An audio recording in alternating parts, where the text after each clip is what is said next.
was to create a new federal task force on fighting anti-Christian bias. But no one will be touching the cross of Christ under the Trump administration. I swear to you, that will never happen. Never happen. And we have to save our country. But Christians, they can't afford to sit on the sidelines in this fight. They have to really get out there. They have to do what they have to do, and they have to win. There's a war taking place here, and there has to be somebody who's going to win in this war. What is this war about? Well, I'd say Revelation 12, verse 17. There was a great war being made on the remnant of her seed, which keep the commandments of God and have the testimony of Jesus Christ. And that war was made by the dragon in Revelation chapter 12. But interestingly, in times past, that dragon has worked through emperors like Constantine and pagan Rome. I want to share with you something very similar that happened in time past when the dragon made war and tried to win against the people. And it had to do with a federal task force. It had to do with trying to treat Christians benevolently and give them tolerance and understand that Christians were good people and everything else like that. But it was the state that tried to enforce something that was contrary to the consciences of many people during these times. Let's take a look here. History is repeating itself. In AD 313, an executive order was signed by Constantine. It was similar to what Donald Trump has ordered and signed in the past. Constantine's order called for the Edict of Milan, which according to Wikipedia.com was a law ordering the people of the Roman Empire to treat Christians benevolently within the Roman Empire. Constantine was considered to be a really good Christian who really helped to give power back to the church. And it was about bestowing tolerance upon Christianity and other religions so that people could have their freedoms. Religious liberty was what it was about for Constantine. In Great Controversy, page 49, though, it says that nominal conversion of Constantine in the early part of the 4th century, it caused great rejoicing. Very similar to what we see today with regards to men like Donald Trump. And the world, cloaked with a form of righteousness, walked into the church. Now the work of corruption rapidly progressed. That was what happened when Constantine was elected, was the work of corruption rapidly progressed. And though the world rejoiced at Constantine coming into the church, the problem was they didn't understand what they were allowing in the church and what the church became at this point. You see, when you want to force religion onto the people, the world is going to walk into the church. In Great Controversy, page 53, we further read that in the early part of the 4th century, the Emperor Constantine issued a decree making Sunday a public festival throughout the Roman Empire. The Day of the Sun was reverenced by his pagan subjects and was honored by Christians. It was the emperor's policy to unite the conflicting interests of heathenism and Christianity. And the word heathenism is another word for Gentile or nations. Let us be like the nations in the Bible. I'll come back to that in a second, but I believe history is repeating itself. Constantine and Trump, is history repeating itself? It definitely is. You know what's interesting though? Albert Pike, a 33rd degree Mason, once wrote, "Whenever the people need a hero, we shall supply them. We shall supply them with a hero." And interestingly, it seems like the people always seem to need a hero. They need a king, or they need somebody who's going to help. The Bible talks about these people that wanted a king. Give us a king. Ultimately, they desired a king to go out, fight their battles for them, and to stand before them and really fight off the enemy. And that was something that happened during the times of the Israelites. They said, give us a king that we can be like the heathen or the nations. That's what it says. We want to be like the rest of the people, the nations. And eventually it came to the point where they had declared that we have no king but Caesar, and they ended up crucifying the King of Kings, the King of Heaven, and declaring that the kings of the earth were their actual husband, their bride. They were the bride of the kings of the earth. Very similar to Revelation chapter 17, where we see a woman who fornicates with the kings of the earth. We'll talk about that a little bit more as we continue here. But in the previous administration of Trump, Jeff Sessions, who's working on behalf of Trump for the Justice Department, announced a religious liberty task force to combat dangerous secularism. So what is it that Trump is seeking today? What is he promising to the national religious broadcasters and all the Christians today? A religious liberty task force to combat against dangerous secularism. That's what the task force is for. In secularism, if you look it up, you'll find out that it is the principle of a separation of the state from religious institutions. In other words, it's the principle of the separation of church and state.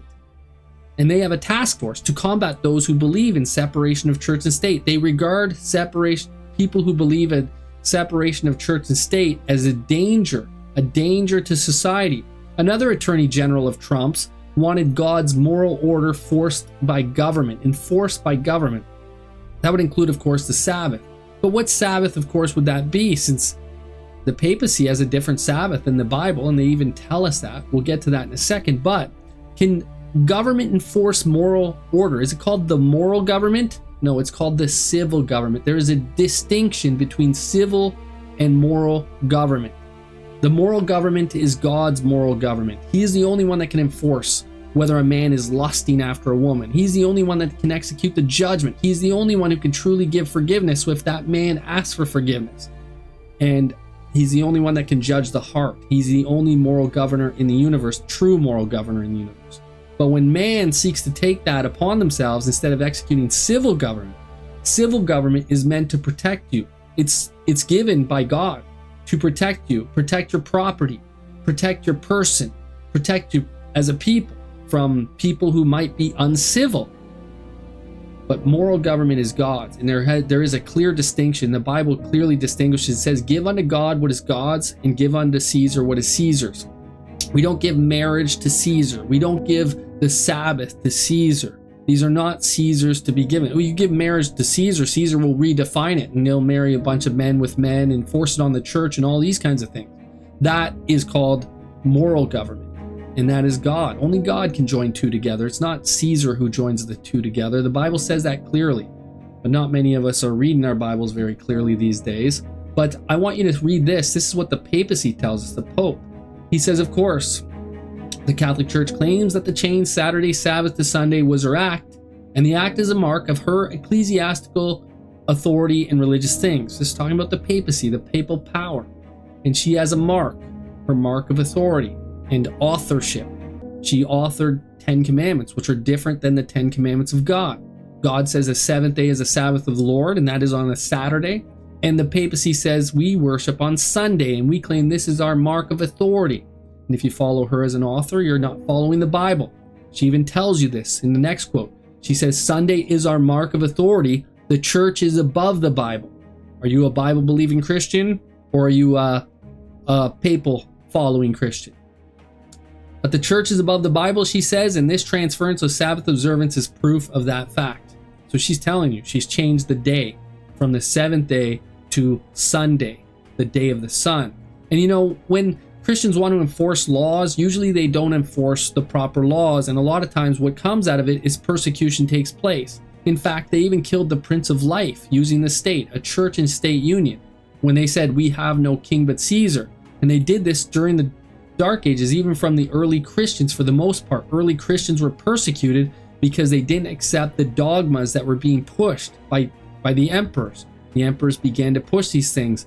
And this is no different. It was even before Christ that these problems occurred, when moral government was enforced by men like Nebuchadnezzar, who tried to enforce religious laws by the state, forcing people to worship an image that they made out of gold.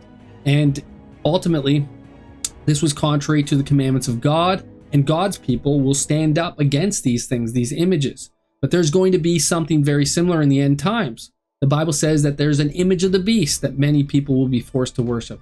And I'll talk about what a beast is and an image of the beast here in a second, because I think when you understand the papacy to be the beast, and a beast is a kingdom, Daniel 7:23, then you'll understand that there's another beast that's coming, an image of the beast, Revelation 13:11. We'll look at this in a second. It says again, Matt Whitaker, another attorney general of Trump, said a biblical view of justice is necessary. And he once said that judges should not have a secular view. That means they should not believe in a separation of church and state. They mean to believe in a union of church and state. So any judges that are coming along have to believe in the union of church and state. And so therefore, all these judges that are being appointed by Donald Trump, I think there was 180 or something during his last administration, all these judges are to have, or shouldn't have, a secular view. They shouldn't have a disbelief in the union of church and state. And all of this is going to fulfill Bible prophecy. And I'll explain why. See, Thomas Jefferson once said, erecting the wall of separation between church and state is absolutely essential in a free society. In the book of Revelation, chapter 13 and verse 2, it tells us that the dragon gives his power to the first beast. That is church, that is the state giving power, the emperors of Rome giving power over to the papal church and state union.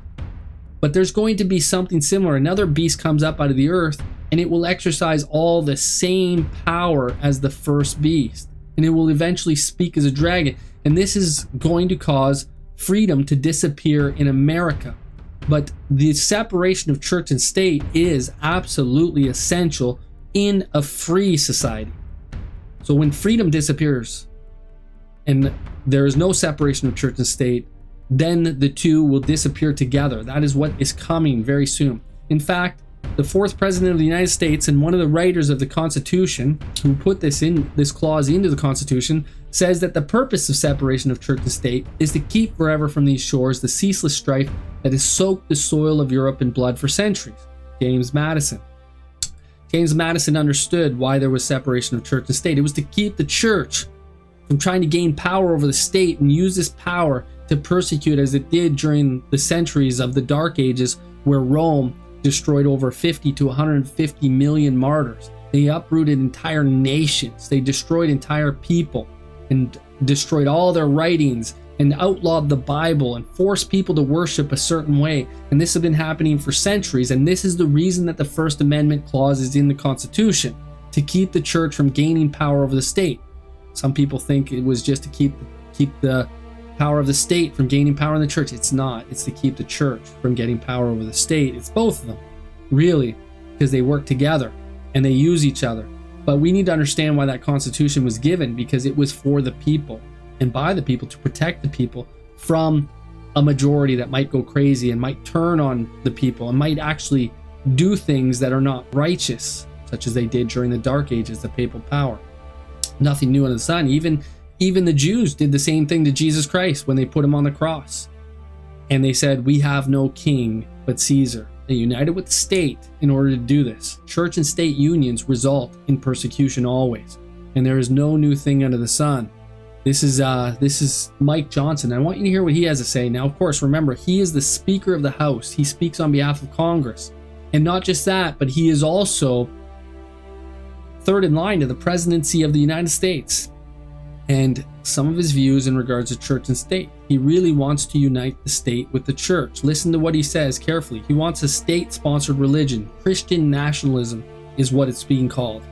But Jefferson clearly did not mean that metaphorical wall was to keep religion from influencing issues of civil government. To the contrary, it was meant to keep the federal government from impeding the religious practice of citizens. The founders wanted to protect the church from an encroaching state, not the other way around. Clearly, he didn't read James Madison's words when James Madison understood, and he hasn't read a lot of history to understand that the other way around is the way it is to keep the church from gaining power over the state. Whenever the church seeks to obtain power of the state, it always seeks to persecute those who would differ with regards to its doctrines. And that is what the problem is, and we have to be very careful of that. See, interestingly, the Bible says that the dragon gives power to the papacy. And so too, we're going to see another nation speak like a dragon. It's going to have the voice of the dragon. And it's also going to exercise all the same power. The power that was given by the dragon is going to exercise all the same power as the first beast. And this beast is none other than the United States. And I want you to hear what Donald Trump is saying about giving power back to the church and state union, and also speaking, the voice, speaking like a dragon. Listen carefully. His bite back on that. But for 4 years, we went through a great period. You were able to speak. And we're going to make that on a permanent basis. You're going to be able to do it because you're the people we want to hear from, the pastors and the ministers and the rabbis. The people in this room are the people we want to hear from, and they have to have a political voice. You know, if you think about it, you have men, you have women, and you have religion. If you look at it, you have more than the men, you have more than the women. You have such power, but you weren't allowed to use that power. And you're now allowed to use it. I get in there, you're going to be using that power at a level that you've never used it before. It's going to bring back the churchgoer. I mean, you have to see. I don't like the charts when I see charts where they're going in the wrong direction. Revelation 13 verse 2, right? Or 13 verse 2, giving all the power. And Revelation 13:12, it exercised all the same power as the first beast.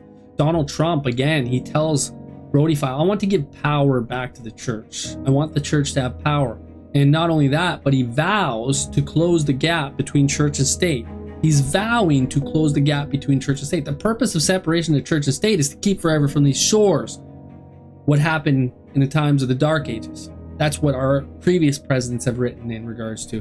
But Donald Trump is vowing, he's making many vows. In fact, Trump vows to create a federal task force combating, making war with the anti-Christian bias in the second term. Of course, that is those who believe in secularism. That is, of course, somebody who might be like James Madison.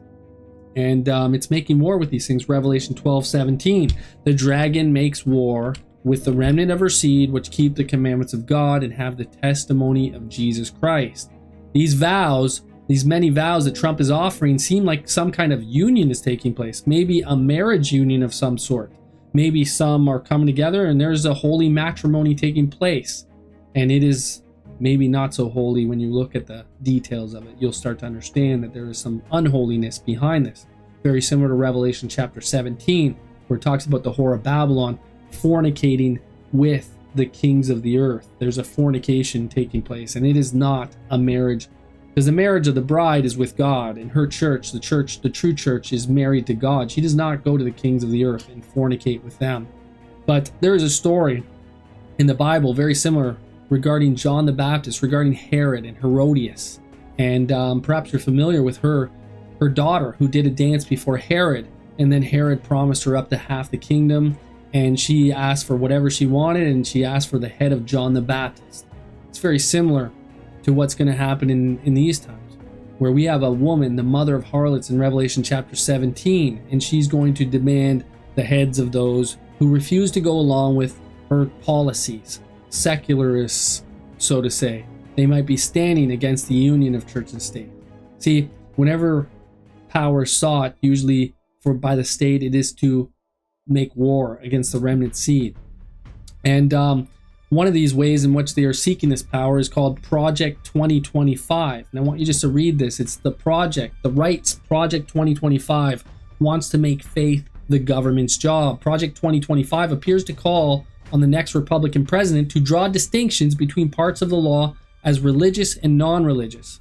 Now, if you understand the First Amendment, it says no religious law should be made. So why would they draw distinctions between religious and non-religious? Any religious law is unconstitutional. It's contrary to the Constitution. But furthermore, in this article from MSNBC talking about Jonathan Berry, the U.S. Labor Department, who wrote the part in regards to the Labor Department, he says in his section, and he's worked for Donald Trump in time past, Berry worries that God ordained the Sabbath as a day of rest. And until very recently, the Judeo-Christian tradition sought to honor that mandate by moral and legal regulation of work on that day, and blames consumerism and secularism for the decline in Sabbath observance. And of course, secularism being believing in the separation of church and state. Now, what are we turning back to? What does the Sabbath involve? Well, these Protestants, for the most part, do not realize that by observing Sunday, they accept the authority of the spokesman of the church, the Pope. And that is its mark of authority, the mark of the beast. Revelation chapter 13. It's Sunday. Sunday is the mark of the papal authority. And most Christians today do not realize this as the mark of the beast. But in regards to America and how it's founded, this is what we read in the Great Controversy, page 441. It says, among the Christian exiles who first fled to America and sought an asylum from royal oppression, think about that, royal, kingly, and priestly intolerance, were many who determined to establish a government upon the broad foundation of civil and religious liberty. Their views found place in the Declaration of Independence, which sets forth the great truth that all men are created equal and endowed with the inalienable right to life, liberty, and the pursuit of happiness. And the Constitution guarantees the people the right of self-government, providing that representatives elected by the popular vote shall enact and administer the laws. Republicanism and Protestantism became the fundamental principles of the nation. These principles are the secret of its power and prosperity. So, The constitutional republic is the secret of the power and prosperity. Protestantism means protesting against the papal power and what it did during the Dark Ages, and particularly its church and state power. These were principles that were founded in the Constitution. Separation of church and state is a Protestant principle, and that is the government that was founded in America. That was written over 120 years ago. But the Bible does tell us in Revelation 13:10 regarding the papacy, the beast, that it would be captured at one point. He that leadeth into captivity shall go into captivity. In 1798, the Pope was captured by France, and the power was taken away from the papacy during this time. And he that killeth with the sword must be killed with the sword. He died in captivity. But church and state power was removed. The crowns were gone. Revelation 13:1 tells us this beast had 10 horns and 10 crowns. It was monarchy. It was power. But another beast comes up in Revelation 13:11, a kingdom. And it come up out of the earth. It had 2 horns like a lamb, and he spake as a dragon. So it comes up with lamb-like principles. This is the lamb-like principles of the Constitution. The horns representing the power, the church, the state, no crowns, no pope, and no king. And the bison, of course, is the symbol of the United States. It joins the bald eagle as a symbol of the United States. It's a 2-horned beast with no crowns on those horns. But in America, they declared independence from a king, from the King of England, from a crown, from a monarchy. And that was the reason they declared independence, was because of what was happening, that there was no recognition of liberty and understanding of liberty. And they were very, very harsh powers that ruled during this time. But we, the people, declared independence, and that was the government established by the people, for the people. And it was different than having a king that ruled over them as peasants. And we're turning back to that kind of government, however, in these days. You know, King George maybe, or King Obama, or maybe King Trump. Which one is going to be the king? But this is what we're looking at right now, is that a lot of people are asking, declaring that they want a king. Give us a king. We want a monarchy. In America, a president is elected and not a king. The founding fathers fought a war to get freedom from monarchy, and that was what they fought for. But we're turning back to that. See, America is not a democracy, and you'll hear all these presidents talking about democracy prevailing, but it is a constitutional republic, and there is an important difference between them. Thomas Jefferson said a democracy is nothing more than mob rule, where 51% of the people may take away the rights of the other 49. It is where people control other people and there's no law to protect them.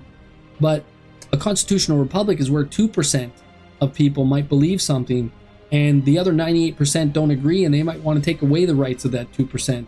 But the Constitution protects that 2%, and it protects the minority, and protects their freedom, protects their liberty, which a lot of people don't want. But the United States is not a democracy, it is a republic.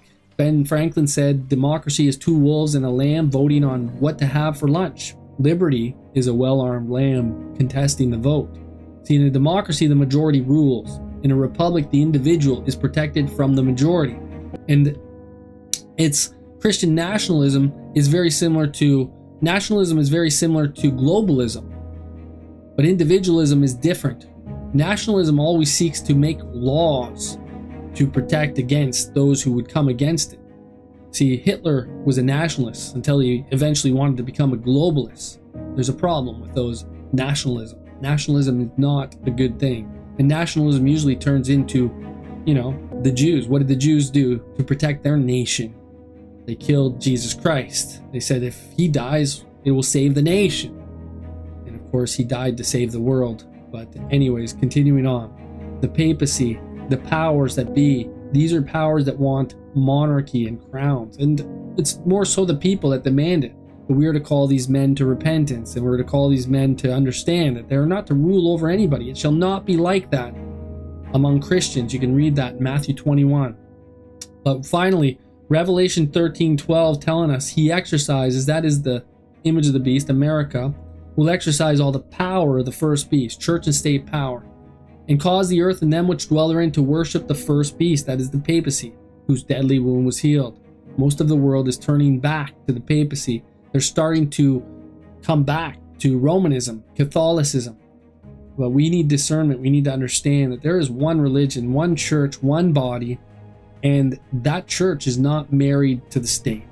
She is separate from the state, and she is a secular. And there is a war going on against those who understand this. There's a war against Protestants. There's a war against those who believe and understand secularism, and there is religious liberty task force that are being designed and created by the Trump administration to actually come against those who do not accept a union of church and state, and that's coming very soon, to make war against them, to fight.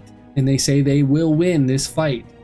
Well, this is the great battle that is mentioned in the book of Revelation, the battle of Armageddon, the war against the Lamb.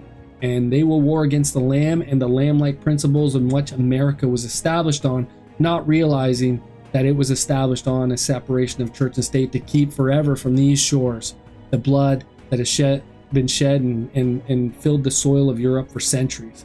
And so, anyways, I want to close with this. I'm going to allow Donald Trump to speak a few words, and I pray that we discern and understand where they come from and what spirit they are of. So the man walking, I was in Trump Tower, I pointed down to the sidewalk. There were people walking on the sidewalk. I said, then those people walking on the sidewalk are more powerful than you people in the clergy, the pastors, the ministers, the priests, the people in the clergy. They're more powerful. They said, that's right. I said, not going to happen anymore. They're really being silenced. We can't let that happen. We're not going to let it happen. And we're going to get that thing repealed. And think of the power we have over the Democrats, over the Republicans. We are giving our churches their voices back. We are giving them back in the highest form.